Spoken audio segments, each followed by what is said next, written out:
Hello students, how are you all? I hope you all were good. As yesterday we already started about the lesson number 2 my family. हम लोगों ने कल ये lesson पढ़ा था जिसमें मैंने आपको टाइप्स ऑफ फैमिलीज बताया था. टाइप्स ऑफ फैमिलीज में 4 टाइप्स की फैमिली होती है. फर्स्ट होती है हमारी स्मॉल फैमिली, सेकंड होती है लार्ज फैमिली, थर्ड होती है single parent family and the last and the fourth one is joint family. मैंने आपको ये चारों फैमिली ड्रॉ करके कल समझा दिया था. स्मॉल फैमिली क्या होती है? जिसमें फादर मदर होते हैं जो कि अपने 1 और 2 चिल्ड्रन के साथ होते हैं. उसके बाद लार्ज फैमिली में कौन कौन होता है? Large family has mother father 1 और मोर देन 1 और 2 चिल्ड्रन. इसके बाद सिंगल पेरेंट फैमिली मैंने आपको बताया था. इसमें बच्चा या तो अपने मम्मा के साथ रहता है या तो फादर के साथ रहता है. इसके बाद मैंने आपको जॉइंट फैमिली बताई थी. जॉइंट फैमिली में बहुत सारे मेंबर्स होते हैं. लाइक हमारे ग्रैंड पेरेंट्स होते हैं जिसमें हमारे ग्रैंड मदर ग्रैंड फादर आते हैं. पेरेंट्स होते हैं हमारे फादर और मदर. इसके साथ कज़न्स होते हैं, चिल्ड्रंस होते हैं और अंकल्स और आंट्स होते हैं. तो आज हम इस लेसन को आगे बढ़ाते हैं. फर्स्टली मुझे आप ये बताइए कि क्या आप लोग जानते हैं, do you know who are uncles and aunts? हाँ, आपको पता होगा. जब भी आपके घर में जैसे आपके पापा के भाई होते हैं तो आप उन्हें अंकल ही बुलाते हो, जिसे आप हिंदी में चाचा कहते हो, है ना. चाचा एंड चाची, तो उन्हें हम अंकल और आंट भी कहते हैं. मैं आपको ये ड्रॉ करके दिखाती हूँ. मैंने आपको कल 4 टाइप्स ऑफ फैमिली ड्रॉ करके दिखाई थी. एक बार फिर से दिखा रही हूँ. ये है हमारी स्मॉल फैमिली जिसे हम न्यूक्लियर फैमिली भी कहते हैं. क्यों कहते हैं? क्योंकि इसमें पेरेंट्स विद देयर चिल्ड्रंस होते हैं. इसके बाद मैंने आपको दिखाई थी लार्ज फैमिली. लार्ज फैमिली में पेरेंट्स विद देयर चिल्ड्रंस होते हैं, बट इसमें फ़र्क क्या होता है? चिल्ड्रंस जो होते हैं स्मॉल फैमिली में आपके 1 और 2 होते हैं और लार्ज फैमिली में आपके मोर देन 2 होते हैं. ठीक है. इसके बाद मैंने आपको लार्ज फैमिली भी दिखाई थी जिसमें हमारे ग्रैंड पेरेंट्स, अंकल, आंट्स और कज़न्स होते हैं. ये हमारी जॉइंट फैमिली होती है. इसके बाद मैंने आपको सिंगल पेरेंट फैमिली भी दिखाई थी. सिंगल पेरेंट फैमिली में childrens live with either their father और देयर मदर. ठीक है. ये चारों फैमिली थी जो मैंने आपको बताई थी. Small family, large family, single parent family and joint family. अब मैं आपको ड्रॉ करके दिखा रही हूँ जो कि मैंने अभी आपसे पूछा, do you know who are uncles and aunts? तो I am drawing this and you just see this. Firstly I am writing the lesson number 2, my family.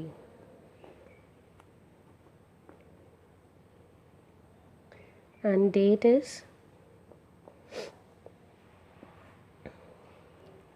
6th May. ठीक है. तो मैं आपको ड्रॉ करके दिखाती हूँ.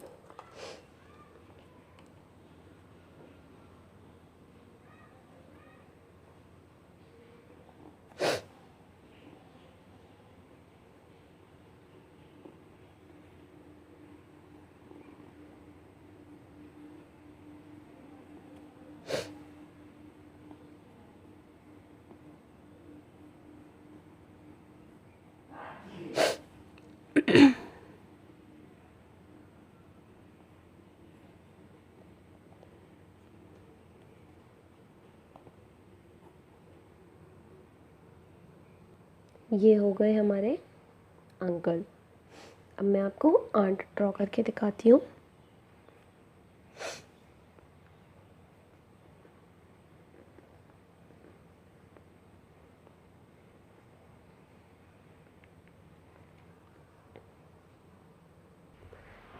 तो ये हमारे अंकल हो गए और ये हमारे आंट हो गए. इसके बाद मैं आपको ये कलर करके भी दिखाती हूँ. तो ये हो गए हमारे अंकल्स एंड आंट्स। अब मैं आपको बताती हूँ अंकल कौन होते हैं। ब्रदर्स ऑफ योर मदर और father are called your uncles. ये ब्रदर होते हैं किसके? हमारे ब्रदर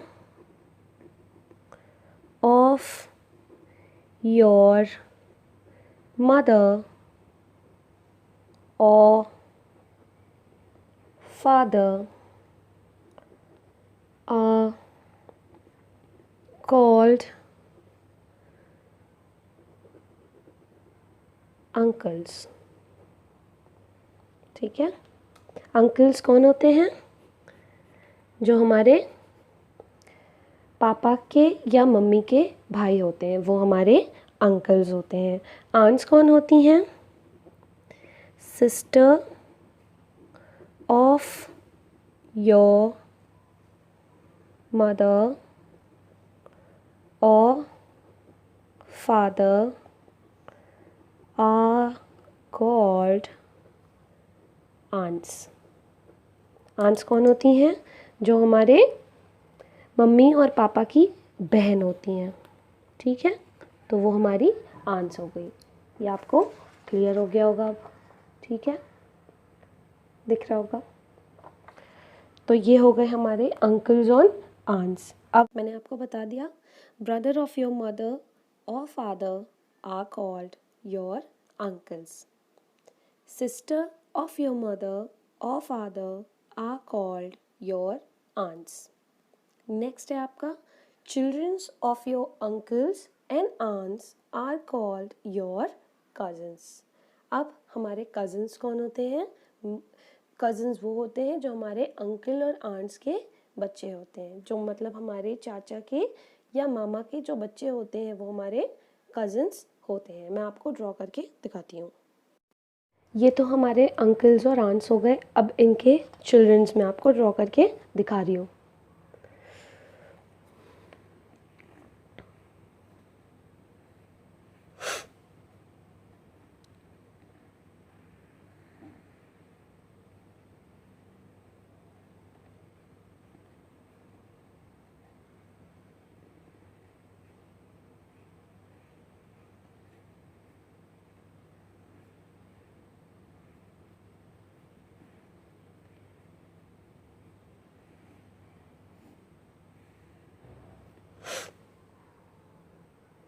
ये हो गए हमारे कज़न्स, आपको दिख रहा होगा। ठीक है, ये हमारे कज़न्स हो गए, ये हमारे अंकल एंड आंट्स हो गए। मैं आपको ये लिख के भी बताती हूँ।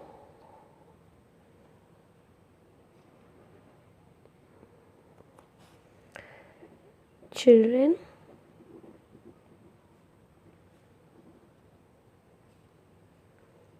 Of your uncles and aunts are called your cousins। जो हमारे चाचा के बेटे होते हैं या बेटियां होते हैं, मतलब उनके बच्चे जो भी होते हैं वो हमारे क्या लगेंगे? कज़न्स लगते हैं। ठीक है, साथ लिया। अब हम आगे बढ़ते हैं। सो नेक्स्ट है आपका members of a family also have a common name or family name. It is called the surname। आप सबको पता होगा, आप सबका अलग अलग सरनेम होगा, क्योंकि जो हमारा नेम और हमारा सरनेम ये हमारी क्या होती है? यूनिक आइडेंटिटी होती है। जैसे एक ही नाम के दो लोग होते हैं, जैसे आयुष नाम के दो लोग भी हो सकते हैं, तीन लोग भी हो सकते हैं। तो अब हमें कैसे पता चलेगा कि कौन सा आयुष हमें चाहिए? तो हम उसका सरनेम देखते हैं, क्योंकि फिर सरनेम सबके अलग होते हैं। किसी किसी के सरनेम भी सेम होते हैं। तो उस सिचुएशन में हम क्या करेंगे? उस सिचुएशन में हम उसका डेट ऑफ बर्थ और फैमिली के नेम में जाएंगे, मतलब फादर और मदर का नेम चेक करेंगे। ठीक है, तो हर फैमिली मेम्बर का अलग अलग नेम होता है, उसके साथ साथ हमें हमारा जो सरनेम होता है वो हमारी फैमिली के थ्रू हमें मिलता है, क्योंकि इसमें लिखा है members of a family also have a common name और फैमिली नेम, जिसे हम क्या कहते हैं, सरनेम कहते हैं। जैसे कि खन्ना, खन्ना क्या होता है, इट्स अ सरनेम। क्यों है ये सरनेम, क्योंकि ये इंसान को किससे मिला है, उसके फैमिली मेम्बर से मिला है, क्योंकि उसके फैमिली में जितने भी लोग होंगे उन सब का एक ही कॉमन नेम होगा और फैमिली नेम होगा, जिसे हम सरनेम कहते हैं। जैसे आपके घर के आसपास बहुत सारे पड़ोसी होते हैं, नेबर्स होते हैं, तो उन सब के अलग अलग सरनेम होते हैं। जैसे कि मेहरा होता है, मिश्राज होते हैं, देखो मिस्टर खन्ना है, देखो मिस्टर शर्मा है, मिस्टर सिंह जा रहे हैं। तो ये क्या होता है, ये सरनेम होता है जो कि हमारी फैमिली के नेम को बताता है कि ये इस फैमिली से बिलोंग करते हैं। आगे पढ़ते हैं। Some common surnames are Singh, Sharma, Gupta and Khan और मैनी मोर वर देयर। ठीक है, इतना सबको समझ में आ गया होगा। इसके बाद कुछ क्वेश्चंस दिए हैं। व्हाट इज़ योर सरनेम, यहाँ पे आप अपना सरनेम लिखेंगे। What type of family do you have, आपकी कौन सी फैमिली है। अगर स्मॉल फैमिली है तो स्मॉल फैमिली लिखेंगे, न्यूक्लियर जॉइंट है तो जॉइंट लिखेंगे, सिंगल पेरेंट है तो सिंगल पेरेंट लिखेंगे। जो भी फैमिली आपकी होगी आप यहाँ पर लिखेंगे। इसके बाद है how many members are there in your family. मैंने ये सारे क्वेश्चंस आपको पहले भी एक्सप्लेन किए थे। आपकी फैमिली में कितने फैमिली मेंबर्स हैं आपको यहाँ पर लिखना है। 4 है, 5 है, जॉइंट फैमिली है तो ज़्यादा होंगे, काउंट करके लिख लीजिएगा। ठीक है, अब हम आगे बढ़ते हैं और ये आपको बुक में ही लिखना है, कॉपी में मत करिएगा इसको। इसके बाद है रोल ऑफ फैमिली मेंबर्स। अब यहाँ पे बात आती है, हर एक फैमिली मेंबर का एक रोल होता है, क्योंकि हमारी फैमिली इम्पॉर्टेंट होती है। हर एक इंसान का, हर एक शख्स का अलग रोल, अलग किरदार होता है, हर एक का अलग अलग होता है। जैसे कि members of a family live together, हम अपनी परिवार के साथ, सारे मेंबर्स के साथ एक साथ रहते हैं। दे love and help each other in times of need, जब हमें ज़रूरत पड़ती है तो हमारे कौन काम देते हैं, मैंने आपको बताया था, हमारे फैमिली मेंबर्स ही हमारा सहारा होते हैं, जो हमारे अच्छे और बुरे दोनों वक्त में हमारे साथ रहते हैं। Every members of the family plays an important role, हर एक फैमिली मेंबर का अलग इम्पॉर्टेंट रोल होता है। जैसे कि मदर का एक इम्पॉर्टेंट रोल होता है जो सबसे अलग होता है। फादर, उनका रोल सबसे अलग होता है। तो इसी तरह सारे फैमिली मेंबर्स का एक अलग अलग रोल होता है। जैसे कि पेरेंट्स क्या करते हैं, parents take care of homes, food, clothes and educations of their children. Parents क्या करते हैं, हमारे फादर और मदर क्या करते हैं, वो हमारे कपड़े, हमारे खाने, हमारे रहने, हमारी एजुकेशन, हमारी पढ़ाई, ये सारी चीज़ों का ध्यान रखते हैं। इसके साथ they teach them good manners and help them become good citizen, और हमें अच्छी शिक्षा सिखाते हैं, हमें टीच करते हैं, हमें गाइड करते हैं किस चीज़ में, एक अच्छा नागरिक, एक अच्छा इंसान बनने में।